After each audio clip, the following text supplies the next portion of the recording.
Welcome to the Blow Up the Blueprint podcast, where it's all about how to use creative thinking in your business for a standout brand. With your host, Jo Gifford. Hi, it's Jo Gifford here. Welcome to episode 22 of Blow Up the Blueprint. I'm so thrilled today, guys, to be sharing with you this conversation between myself and one of my favorite ever human beings, Phoebe Mroczek. Phoebe and I are BFFs and girlfriends in real life, and she is also one of my favorite ever people when it comes to business. What she knows about business is just incredible. And the way that Phoebe weaves in personal development and transformation and experiences into her masterminds and workshops, and the way that she creates experiences for her clients is just phenomenal. So pull up a chair and listen in to this Facebook live chat, which we did together on Tuesday, the 17th of April, 2018. So the sound might be slightly different from normal. And listen in as we talk about what unbecoming really means as you unravel parts of you and become who you really are. What showing up in your power really means for your life and business. How masterminds have been a phenomenal piece of Phoebe's business, both from the transformations of her clients and from the way that she runs them. And also how it really works when you connect with your brilliance and who you really are with your messaging, and how that affects every piece of your life and business. As always, I'd love to hear from you guys after the show, so feel free to find me on Instagram at @TheJoGifford, and the same on Twitter at @TheJoGifford. You could also pop me an email, jo@jogifford.co, or find me online, jogifford.co. I love being part of the conversation with you all. And as always, if you feel inspired to share this with a friend, I'd be so grateful. And please feel free to leave a review on iTunes, because it helps everyone to get the message about blowing up the blueprint. All right, let's dive in. Okay, and we're live. Hi, everyone. It's Jo Gifford here. A little bit late to the broadcast because #Mercury retrograde. Nothing was working my end. We've had time zone fails, we've had tech fails, but I'm here with the superb Phoebe Mroczek. Hi, Phoebe. Hey, how you doing? I'm so excited to be here. We've been talking about this for ages. So We have. So the lovely Phoebe is actually, she's a biz BFF of mine, but she's actually a real life actual BFF. She's my girl. So I'm so pleased to have my lady on here. And we thought we'd do a live podcast record for you so you can see Phoebe. But obviously this will all be packaged up for the podcast in a week or so's time. But we are going to dig into some stuff today that I know you guys will really love, because Phoebe has a brain that is just phenomenal. So we're going to be talking about funnel stuff, so marketing funnels, and a subject that's really close to Phoebe's heart and mine actually, which is unbecoming, which is the subject of your podcast. And also we can talk about what that means in life and business, and then just jamming, I reckon, girl. yeah, that's what we do every day, pretty much anyways. It's just live for other people to see. I know, so we've got to really rein it in. I was just saying to Phoebe before we went live, I was like, need to be careful to not do any private jokes actually online. I feel like it'd be more entertaining. I forget that I'm not just in Phoebe's boxer right now. There's actually people on the interwebs. So Phoebe Mroczek, those who haven't had the honour of meeting you, do you want to explain who you are? Oh, I mean, how much time do you have? I feel like that's a good setup. So I am a business coach for entrepreneurs that are just looking to do business a little bit differently. I find a lot of people right now are all in the hustle mode and just feel like there's one way to do business. And I'm actually not even I am the opposite of that. I actually just don't believe that to be true. So something that I'm a world traveler. I've lived in a bunch of different countries, and I'm just all about adventure and living life full out and living a life that feels really alive, where you feel alive in all senses, in all experiences, and that you're truly getting to experience life. You're not just sleeping your way through it. You're actually like alive, and you're present, and you're awake to what is available to us, because it really is amazing. And just when you do start to open up, the relationships that you start to, attract into your life is just amazing. So I help people that are interested in having it all, right? Having the great relationships, that are having a great successful business, but they're not defined by their business. Their business is an extension of who they are, but their business, it's like they just feel like everything that they've been doing is not working, and they're wondering why they can't quite fit into that cookie cutter mold that everyone else is preaching. And mine is to create our own mold and to bust out of the mold actually, and just live a life that feels true to us, whoever we are and whatever our passions and interests are. So amen, girlfriend. I'm just like so much joy hearing you say all that, because obviously I know this. I know that you live it. I know that we live it as friends. I know that this is stuff we explore through our conversations. And this is so important. And obviously my stuff is blowing up the blueprint and using creativity to live a life on your own terms and to run your business on your own terms is so aligned with what you do and how you work. So let's go back to people who are like, well, hey, I want to live life on my own terms and I want to live full out. But in this book over here, it says that to have a lifestyle business, I need to do blah, blah, blah, blah, blah. What is happening in the world where we are in circles where lots of people are aware that they can change the way they work? But I see that we're still stepping into straitjackets. Is that something that you're seeing? Absolutely. And I think it actually just goes back to our childhood, right? Where we're conditioned in a classroom to listen to the leader, to listen to the teacher, follow instructions and fit in, right? The person who yells the loudest is the one who gets punished and who has to sit in timeout and who doesn't get to, the person who's different gets shunned and ostracized from their class, from their friends.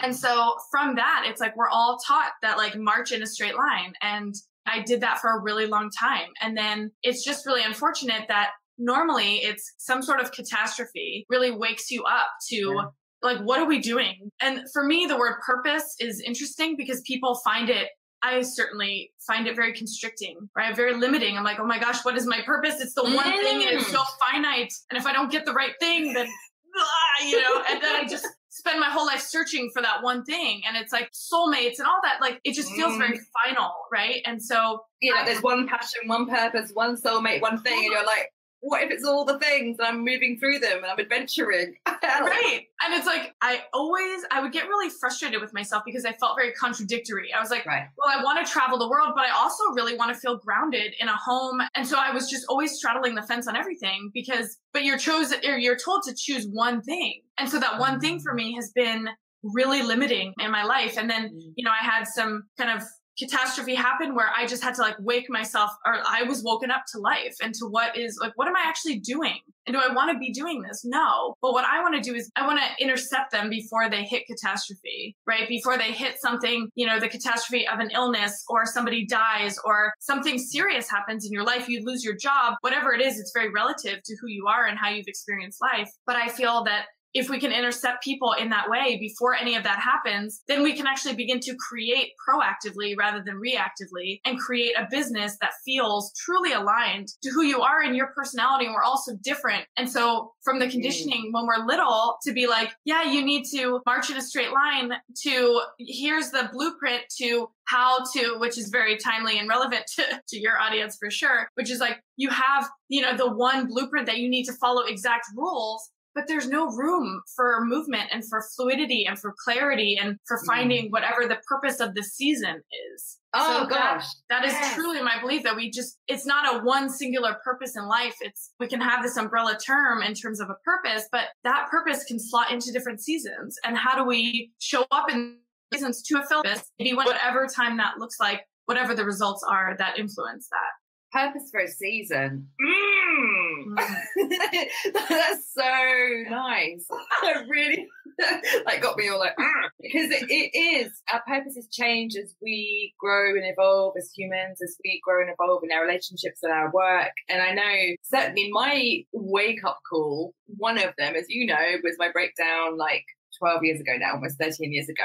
And I know that I was feeling that sort of tap, tap, tap on my little intuition of, you need to be doing something else. And I was like, no, because this is what you do the career. And I loved my career. I loved what I was doing. I had the life. I had all that I, had aimed for up until that point. And my intuition was going, but what if we explore a little bit? What if we kind of color it outside the edges? I was like, no, let's numb that down. Yep. And so I resulted in a big crash, which then led me to explore other options. And I've been exploring ever since. But I love the idea of intercepting people before they get to that. And what do you think people might be feeling if they're aware they're ready for change, Phoebe? So what might people be feeling? Want to intercept them before that moment. They're probably, like I know in my case, I was starting to feel, I'm going to start questioning, is this the right way? I don't feel like I'm quite fitting in like I thought I would. What do people feel before they make a leap?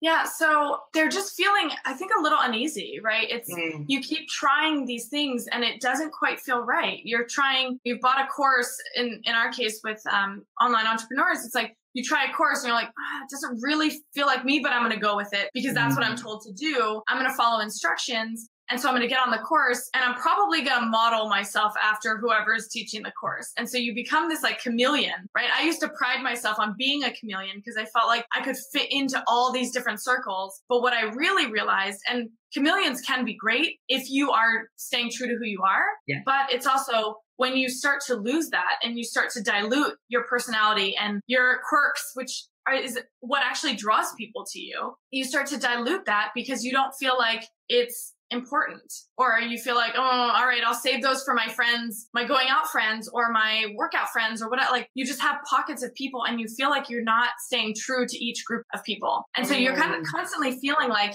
my analogy is always this, like, you feel like you're either drowning or drowning. Not many people like to associate as that because no one wants to admit that they're drowning. But what I like to say is like, you feel like you're doggy paddling, right? It like doesn't look great, but you're staying afloat and you're like, what? So above the surface, you're like, all right, I think hopefully nobody notices that below the surface, I am like pedaling, and just going paddling. Boy, that's crazy. So how I swim. I'm just like, exactly. But if somebody on the shore sees you, they're like, oh, Jo looks great. She's swimming and she's moving in a direction.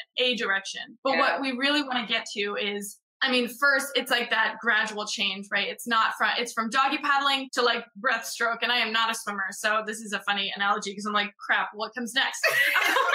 So you're like breaststroking. And then it's like, but then you need to like get into a flow, right? The flow of the river, the flow of the ocean, whatever it is, but actually like getting into the stream, into your stream, as opposed to letting the current just pull you along. And then all of a sudden you look up and you're, miles away from your umbrella or your bathing suit, or hopefully not your bathing suit, your towel, maybe your bathing suit, but your towel, which is like all the way over there and you don't know how you got to where you are. And that is so dangerous.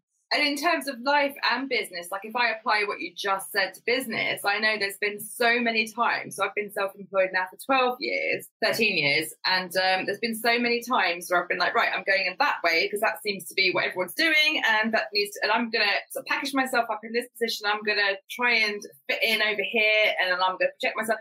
It works for a while and then you become unstuck because the model isn't you, because the way that you are presenting yourself isn't you, like all the stuff just feels wrong. You're wearing someone else's identity, someone else's way of working, someone else's everything, someone else's blueprint, right? Which is why we're blowing it up. And when you go back to being the rebel, and I'm very much reminded of what just pinged into my head was when I was teaching graphic design years ago, one of my students was kind of working on the computer and she'd kind of done this design and it was all beautiful and she printed it out and she was kind of really stuck. She's like, well, I've done it, but it doesn't feel good. I literally ripped it all up and put it all back together. I was like, we can play with this. If you take it from a whole different perspective and you've gone away from this machinery and from this tool and you rip it up, what happens when you reposition things in a different way? And there's so much expansion and freedom, isn't there, when you literally go, right, okay, that's working with that person, that person, that person. What's going to work for me?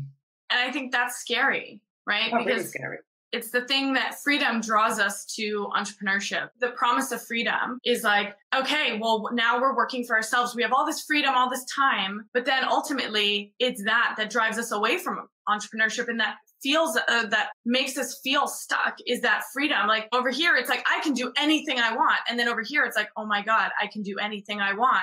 Now what do I do? And so it's that, juxtaposition where you feel like, I know that I can do anything, but what do I do? And from all the things that we read online, it's like that starts to kind of topple over us or create layers or boundaries where we don't feel like we can bust through that because we're taught not to do that, follow the rules. But when we feel a little bit uneasy in our business and we're just hoping nobody figures it out, that we don't actually know what we're doing. And we're like, oh my gosh, I hope no one can see, right? Yeah. That I have no idea what I'm doing, but it's just getting the play. Like for me, play and adventure are the biggest things. That is like really, I think if you ask, well, I was going to say, if you ask any of my friends, here you are. Not my only friends, but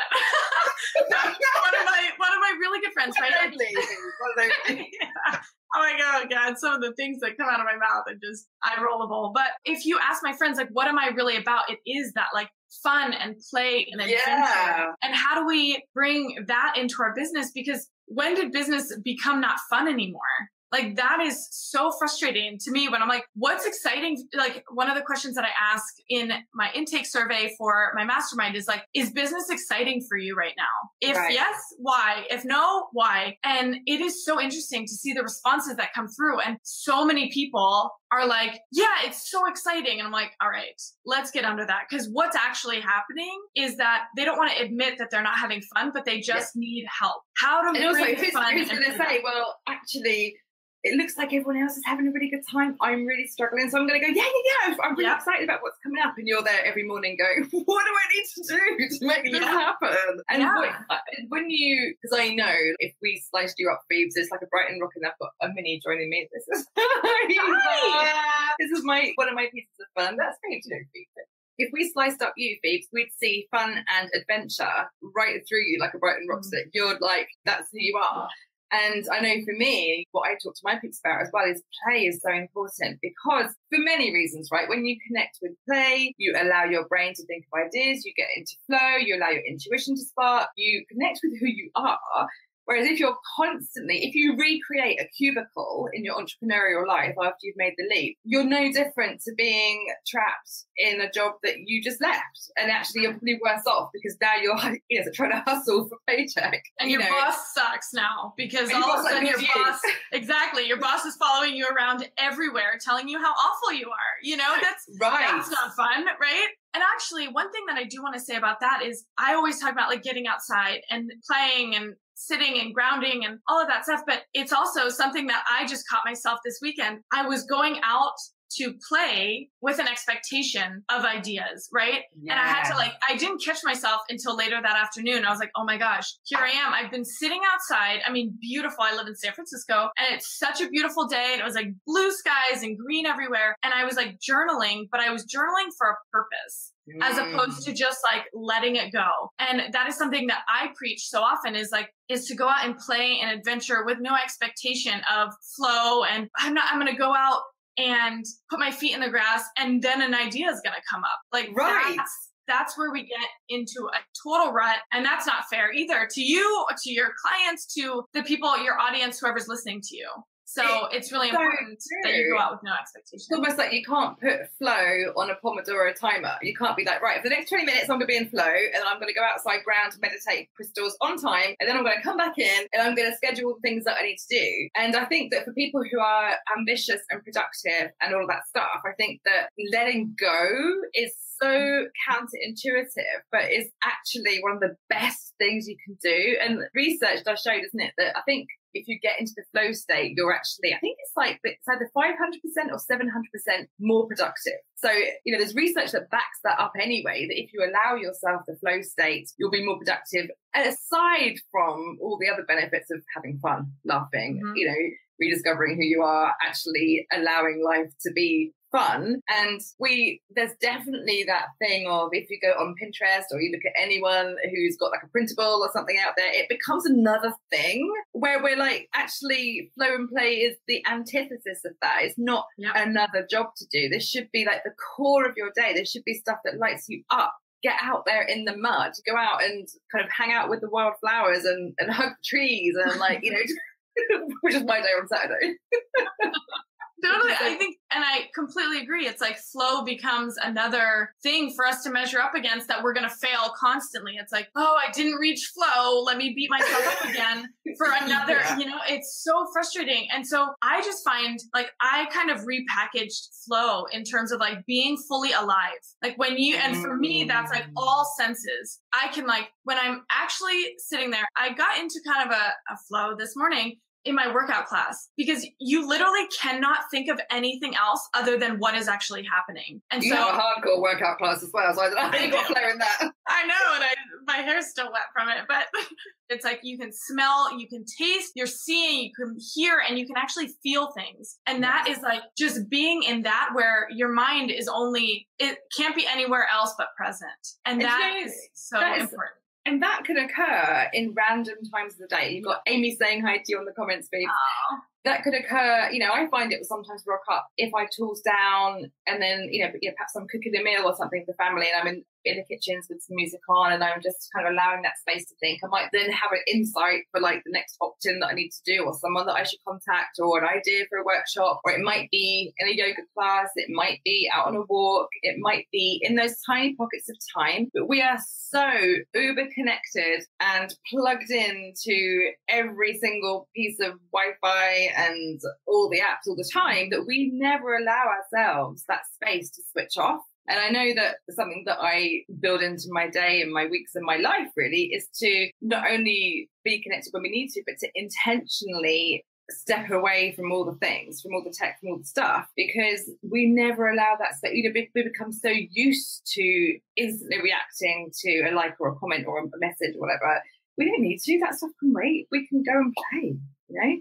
I think the other thing is it's been proven that when we get these like Facebook likes and stuff, we get that same rush of, I think it's like a hit of dopamine that like we feel amazing all of a sudden. And it's so interesting because for me, there's a real disconnect in the feeling truly supported and being truly supported. So the feeling truly supported online, you know, like we reach and we strive for connection when we go to Facebook and we go to Instagram, and there are opportunities for connection. However, I think we're really craving intentional connection, and we're craving this ability to really be seen by somebody and by a group of people in a way that we feel really comfortable. I always talk about, you know, truth, trust, and transparency. When those are not present, we cannot actually be truly seen and we can't feel really connected. And so those all need to be in place and in the line for us to get what we actually need to get, which is we need to feel we're based in tribes way back in the day, you know, through history. It's like we exist as tribes. And so for now, a lot of us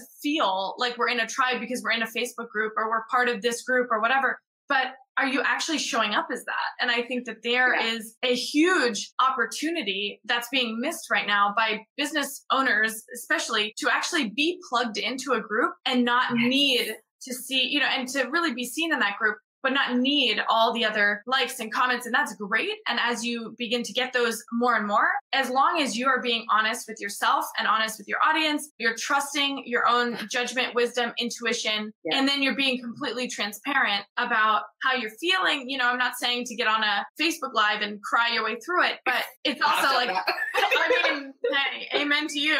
But that's it. Like, if that's real, right? And I think that we don't build, and one of the things that I really try to help people with is we build businesses as an extension of ourselves. And so if you are not working, there's no way that your business can work. And if your business isn't working, that's a huge opportunity to look into you and see what's not working. And the parallels that we can draw are so profound to say. And there's several times that I have in my mastermind, and you can probably attest to this, not directly to you, but potentially, has been when somebody's talking about their business. And I'm like, you know what? You could probably replace business with marriage or with kids or with your workouts, your health, your fitness, whatever it is, all areas of your life, your spirituality, because it's all connected. And when something in your marriage isn't working, what an amazing opportunity to say, okay, this isn't working. What is this showing me? Where is that being reflected to me in my business as well? And pulling all those pieces together is like what I love to do, because no one really treats it as that. And so, oh my God, that's what you're so good at, Phoebe. And I'm going to cycle back a minute to what you said about being seen, because what we said earlier on about, you know, when you make the leap and you're working for yourself and we're looking for those dopamine hits on the email signups, on the likes, on the Instagram comments, blah, blah, blah. If no one sees you, if you don't feel seen for all your faults, for all your vulnerabilities, for all your awesomeness, that becomes a really tough ride. And now, I was in your mastermind last year, right? And we're going to talk about, you know, how you run your mastermind, because they are just phenomenal. And when we finished up, what an amazing group of women, right, that we had, and we can talk about that. all finished up, didn't we, by telling each person in the group how we saw them. I mean, my God, ugly cry fest, right? I have the audio still, and even just thinking about it just gives me all the blubs.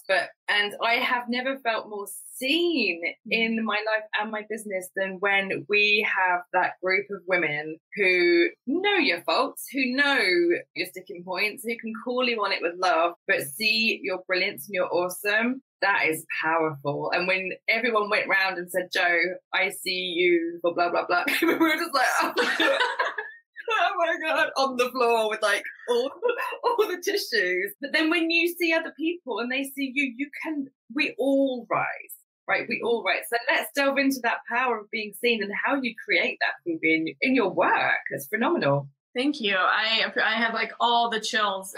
Just like going back to that moment, because, you know, speaking of like total intuition and total flow and in the moment and being present, I actually didn't even have that planned. That was just something that I on the spot was like, it just kind of came out. And I said, okay, let's go around. And how do you had to start with, I see, like, no, I don't know if I should admit that. It just came out. And I honestly think of the whole year, that was probably, and I don't know for you, but for me, that was the best thing that came out of what we did.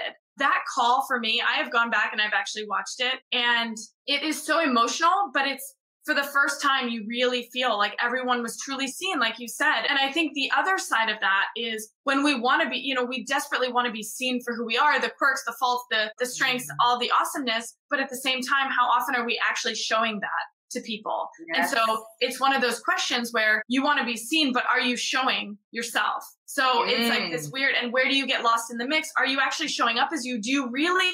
And this is the thing is, I think people do try to show up as themselves when they've done a little bit of work on themselves, but it's also 9 times out of 10, they actually don't know who they are. And so how are you going to show the side of you that wants so desperately to be seen, but you actually don't know who that is? And so that's the kind of the intersection or the interception point for me is let's get people in the door that desperately want to know who they are, but they can't seem to crack it. They don't know. They're being tugged in a bunch of different directions, thinking I need to be a little piece of this and a little piece of that. And I'm only saying this because I have so been there, and I've modeled my courses after certain people. And I go back, and I even just thinking about it is so frustrating because I wish that I could go back and tell my 24, 25-year-old self that you can just be you and be awesome and let it go. And that's always my advice to people that are asking me, you know, something's not working in business and I don't know quite how to, you know, I'm not getting the sales that I want on my program. Let's actually like go through it and let's talk about why you're doing it and who you are. On my podcast today that went out, and it talks about how everyone focuses so much on your why you're doing the things, why this is coming out, what's the bigger why. And for me, it's who. The who has to come before the why. Because if the who doesn't come before the why, then the why is meaningless. And the why is not based on anything foundational. So when you actually express who you are and you find out who you are in the world, what you're here to do, not in terms of purpose, but just who you're here to represent. And actually staying true to that, your why then comes automatically from that because you have a solid foundation of who you are. And then all the other, you know, the what and then the how will show up for you. But if there are different pockets or areas of your life that are not working, I would 100 times out of 100 times, I would always go back to the who as opposed to the why. Beautiful. And there's just people, I think we wear so many different hats. We have so many different roles. We might be a friend, a sister, a daughter, a mother, a partner, an entrepreneur, this, that, and the other, whatever we are. And I think it's so often we segment ourselves into different roles. And then sometimes you just wake up and you go, oh my God, how do these blend together? Who am I? What am I? And I know certainly one of the exercises that, you know, that I've been taking my Brilliance Reloaded peeps through, which works so well every time, is just connecting back to what I call your personal power paradigm, which is like your expertise, experience, approach, and personality, from which, same as you're saying, like it's the who. From there, they're like, oh my God, I totally see how all of that fuels who I am and what I do. And they suddenly write these bios in one-liners that are like mic drop moments. Everyone's flying towards them client-wise. It's because they've realigned themselves with who the hell they are and they start to own it. And when you start to own that, then you can, everything comes from there, doesn't it? Everything, your message, your offers, how you evolve, how you meet people, what goes on in every piece of your life. And especially if you are an entrepreneur on your own, that tribe that you spoke about, Phoebe, your masterminds, like finding a tribe that lovingly says, really? Should we question that over there? And like, I love being told off in the mastermind actually, because it's done with love, right? It's done with such love, and it's not easy. Like, growth is ugly. Growth can be beautiful, but growth can also be looking at all of your stuff in the mirror. But when you have a support team around you who are cheerleading you, who genuinely see you, who genuinely have your best interests at heart, and also that you can be yourself with no judgment and no edges. Like, you don't have to be, well, I'm a parent here, so I can't say that, or I'm a public face, so I can't say that, or I'm supposed to be the good girl and I can't say X, Y, Z.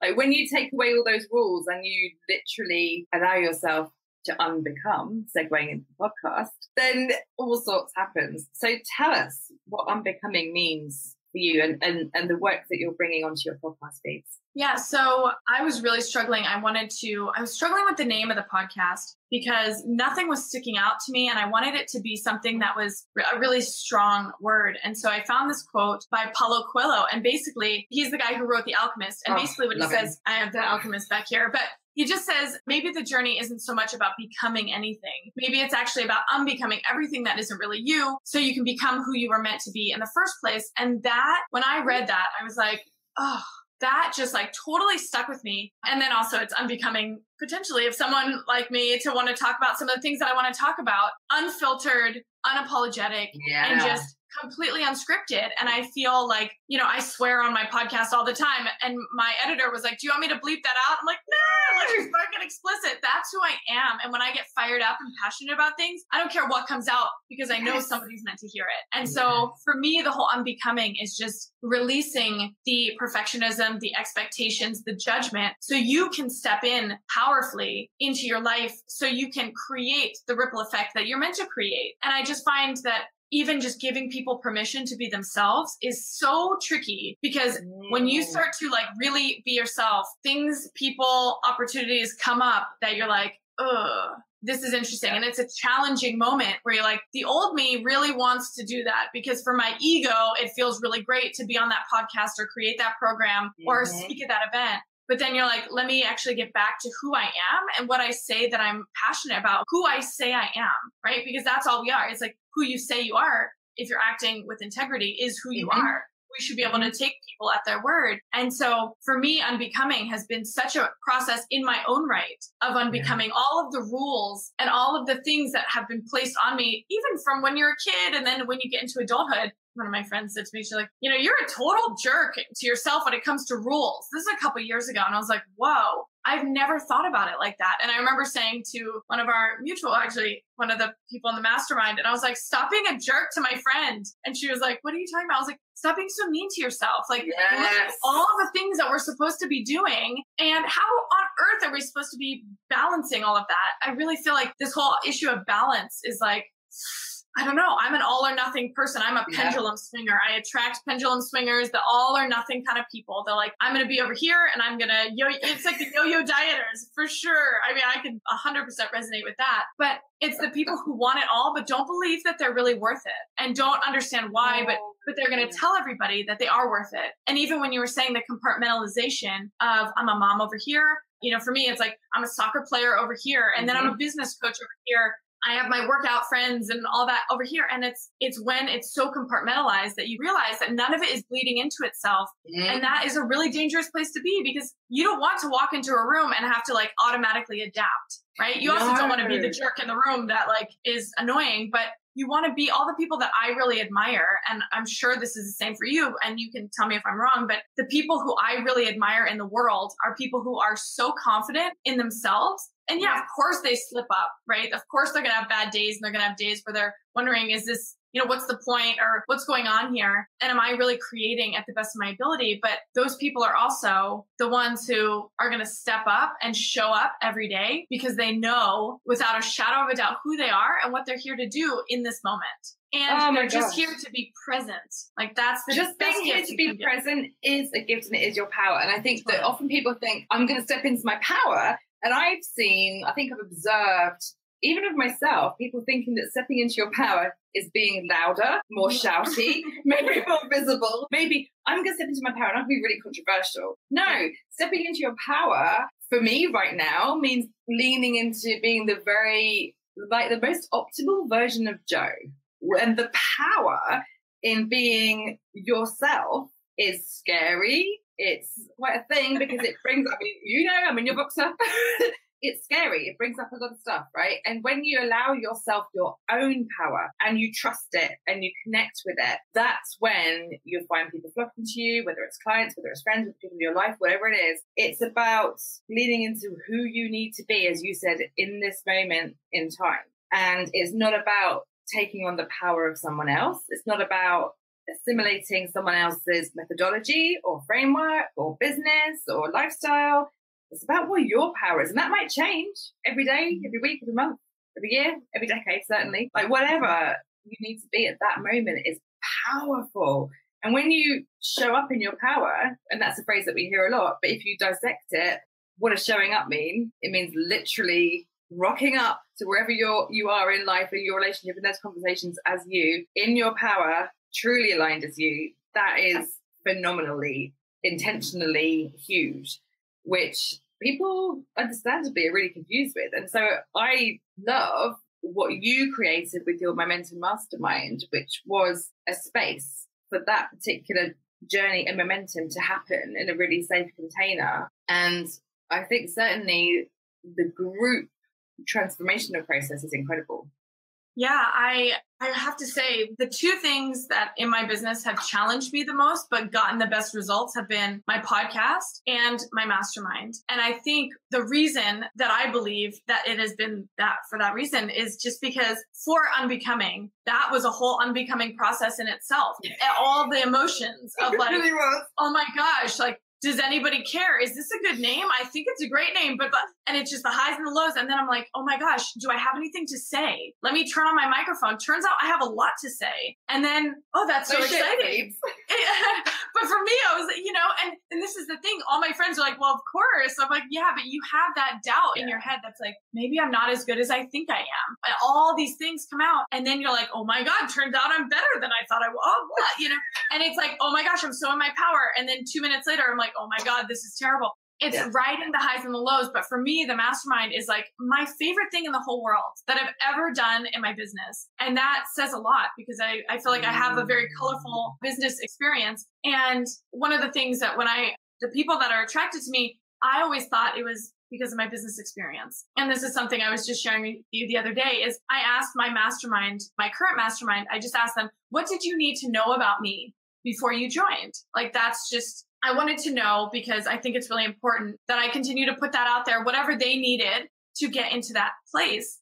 And I thought it was going to be, well, you've worked with so-and-so and you've had these results and blah, blah, like very results oriented. I've always been a very results oriented person. And so that's just naturally where my brain went. And the comments that came back were the complete opposite. And it was like, I just followed you on Instagram for a long time and saw your lifestyle and just agreed with your mentality and knew that we would be friends. Someone else was like, I actually didn't even know what you did before I came to your event. And she flew all the way out to Sonoma to be in this thing that she didn't even know what I did. And I just love that. Power though of you literally showing up as you on social media, that someone is attracted to the essence of you. I mean, I would say as a friend and as someone who held space for me in a mastermind as well, but like certainly as a friend, my God, like you question, like you invite me to question things daily and you will hold up a mirror, you'll invite me to question and you'll have so many insights. And also the fact that you'll be like, oh yeah, I'm just off to so-and-so now. I'm going to, jump on a plane and go. I'm like, awesome. Like you are living as what you talk about. And it's so far removed from a strict business thing that the people who are attracted to you will be the people looking to combine all that stuff. As you said, it's business and life in one. Like I don't see any difference in my business and life. It's just Joe. Yeah. And you're Phoebe, and we are here with a message, and our message evolves. We rock up. We want to inspire people. We want to have a legacy of change, and that can't be, for me, certainly just left aside in a spreadsheet over there in a business vault somewhere. So, Phoebe, I mean, I could happily talk to you all day, and we do. I know that you do have a mastermind. Are you inviting applications at the moment? I am. I'm doing it really through right now is just through people who are contacting me on Facebook Messenger, on Instagram. And then I do have an application link that I can send people if they're interested. Yeah, it's really, as you said, like a great mix. I think a very seamless mix of business and personal. And I think the business stuff is what I know and what I'm really great at. And the personal side is what I'm not great at everything. But those two things, I feel like I am really good at asking questions and the power of the reframe and inviting new possibilities that you didn't see possible, but there's proof when you look for it. And so inviting those new possibilities, creating new possibilities for your life is truly what I'm passionate about. Living a full life where you do feel alive and you feel in flow more often than you don't. And that's a life certainly that I lead most of the time. You know, I'm definitely not going to say I'm perfect because that is by no means my intention, but just to say that to help people see a new possibility for themselves in their life and business. And I'm super passionate about that. So let us know where we can find you. Where can we find you on the interwebs? Yeah, so just my name, which is always tricky. I always thought that maybe I should change it, but I was like, you know what? It's a strong name and I like it. So Phoebe Mroczek. On Facebook, that's just my business page. You can send me messages through there. On Instagram, I am always, as you know, I'm always on Instagram. Keeping up with stories. Yeah. I use what I would invite people to do is if this is resonating, go through and read some of the stuff on Instagram, right? Just like I always say to people, get a really good feel for who you're working with. Make sure you see what they actually think, what they put out there, what their ideas are. And so go to Instagram and, I use that sort of as my blog really to come out with the thoughts and whatever's in my head. I just put it on the computer and, on my phone in Instagram. So if it resonates, I would love to have a chat with you through either one of those, but I'm very happy to send application links if that's something. My guys, I can't recommend enough reaching out to my beautiful friend here. Find her on Instagram, at Phoebe Mroczek. This lady is a joy to have in my life. And I'm just so honoured to share you, Phoebes, with my audience and my friends online. And, I'm going to have you back to talk about the funnel stuff as well. We've touched on funnel stuff today, but your breadth of knowledge and just what you bring to every conversation is just so amazing. So thank you so much for sharing about Unbecoming and about what we're working on, about the importance of flow and rocking up as who we are. So peeps, if you are listening to this as the podcast, then definitely reach out to Phoebe. And if you're on the live and you want to leave us a comment below on the replay, then do that and we'll reach out to you. Phoebe, thank you for being here. Thank you. And if I could just say one more thing, I just want to publicly, because now I have you on air and you can't get away from me, just to say how much I absolutely adore you and just what you're doing for your It's just amazing. And so I am so honored to be in your presence just as a friend, as a, a business friend, all of that. Business, personal friend. I knew you couldn't get away from me. So I did want to quickly steal a minute of your time, but just to really honor you and say how much just your own growth has inspired me, has inspired so many other people. And constantly I am just in admiration of who you are in my life, for me and for you and for your family and for your audience. So thank you so much for showing up as you consistently. And I love you so much. I'm really grateful to be in your presence. I honour you, Phoebes. I received that. I'm going to have to go and weep that one out now. I love you, darling girl. All right, everyone. We'll see you later. Thanks, Phoebe. Bye. Bye.